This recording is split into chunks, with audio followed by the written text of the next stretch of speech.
This week, I want to talk a little bit about plagiarism in general, as well as plagiarism in journalism. You would think that when people are dealing with careers in journalism and they're used to writing, that they would avoid plagiarism. Unfortunately, though, you'll read this week of a couple cases where people were so busy and so concerned about deadlines that they in fact plagiarized work that was then published in national newspapers, which got them fired, among a variety of other consequences. So, the first thing we're going to talk about today is, what is plagiarism? There are a variety of definitions for plagiarism. It's to steal or pass off the idea and words of another as one's own. To use another's production without crediting the source. To commit literary theft meaning to steal somebody else's plot or characters. To present as new and original an idea or product derived from an existing source. So if you get your idea from something that already exists and you say that it's a new and original idea, that is in fact plagiarism. In other words, plagiarism is an act of fraud. It involves both stealing someone else's work and lying about it afterwards. So when you steal someone else's work and then say that it's your own, you've committed fraud. Can words really be stolen? Yes. The expression of original ideas is considered intellectual property and is protected by copyright laws. Almost all forms of expression fall under copyright protection as long as they are recorded in some way. That means as long as they are written down or they are videotaped, they are copyright protected. You do not have to file a copyright petition for something to be copyrighted. Technically, once you write a story, it is copyrighted and it is not appropriate for someone else to use that story. Even though you're a student, your work falls under copyright protection. Types of plagiarism. There are 10 types of plagiarism that we're going to talk about. These were actually gathered by a project in May called the Plagiarism Spectrum Project. The organization that ran it surveyed 900 secondary teachers and assessed the frequency that these types of plagiarism occurred, and the ones that were most kind of the worst to the not as bad. It is very possible sometimes to plagiarize without even realizing that that you have. The worst offense of plagiarism is what we call the clone. This is submitting another's work, word for word, as one's own. This would include copying someone else's homework and then submitting it as your own. That's cloning their work. The second most offensive is called Control-C. It contains significant portions of text from a single source without any alterations. So you've copied and pasted. The third type is called Find and Replace. This means changing keywords and phrases, but retaining the essential content of the source. So you might go in and change a couple words in a selection, but overall it's in the same exact format that from the original source. Number 4 is called the remix. This takes phrases from multiple sources and makes them fit together. So none of the work is your own. Instead, you've pulled this piece from here, this piece from here, put them together to create something new. But it's really not new because it's someone else's writing. 5 is called the recycle. This is where you borrow generously from the writer's previous work without citation. So it's actually plagiarism for you to cite your own work, or for you to use your own work without citing it. So if you wrote a paper last year, you should not recycle that paper and submit it this year. That is not an acceptable way to, it's academic dishonesty. Number 6 is the hybrid. This is where we combine perfectly cited sources with copied passages without citation. So you attempt to fool your teachers by having some sections that you have properly cited. right next to others that are copied from another work. 7 is the mashup. This mixes copied material from multiple sources. So now we have a lot of different sources in here, but it's still just copied material, not your own work.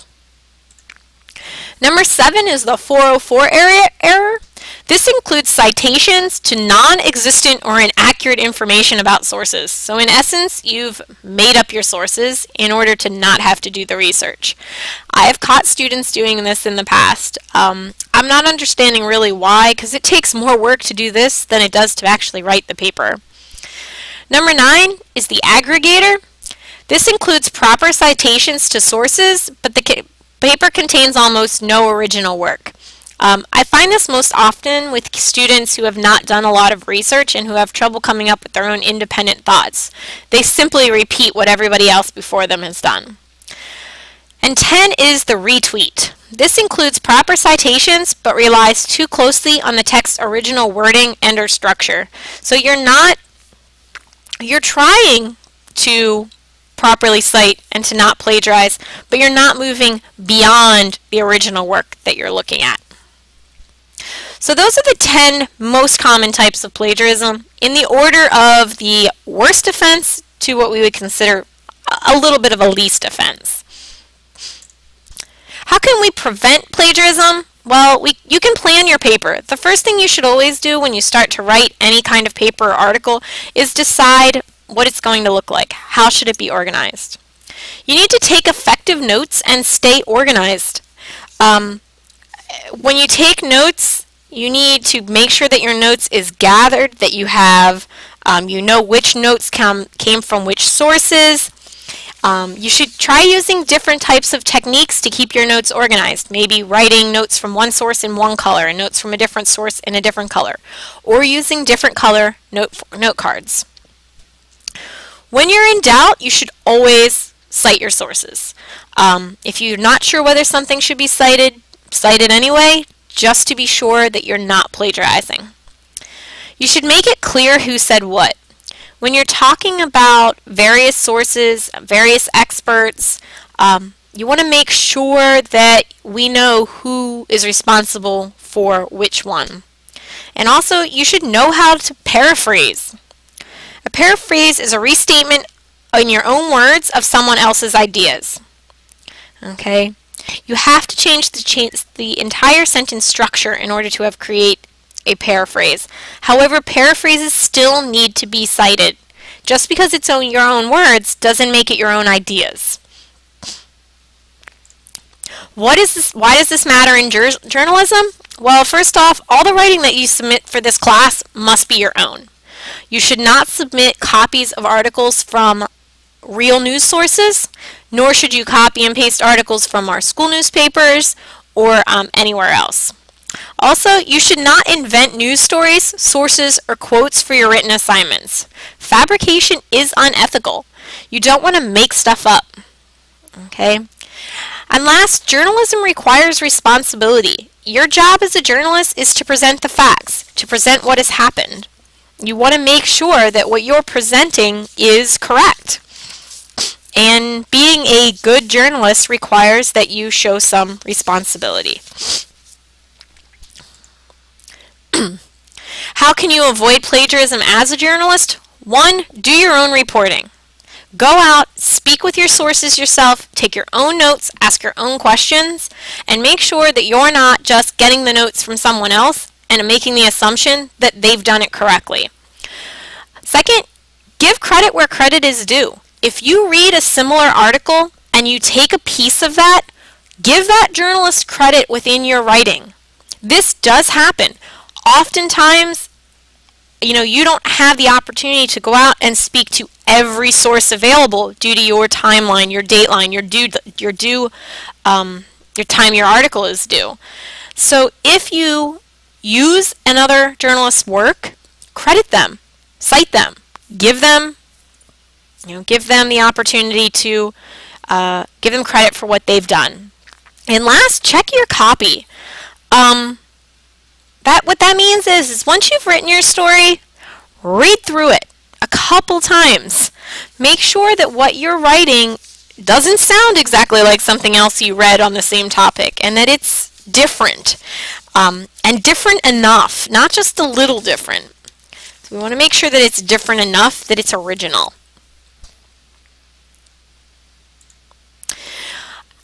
Here's my citation. Many of these notes from much of the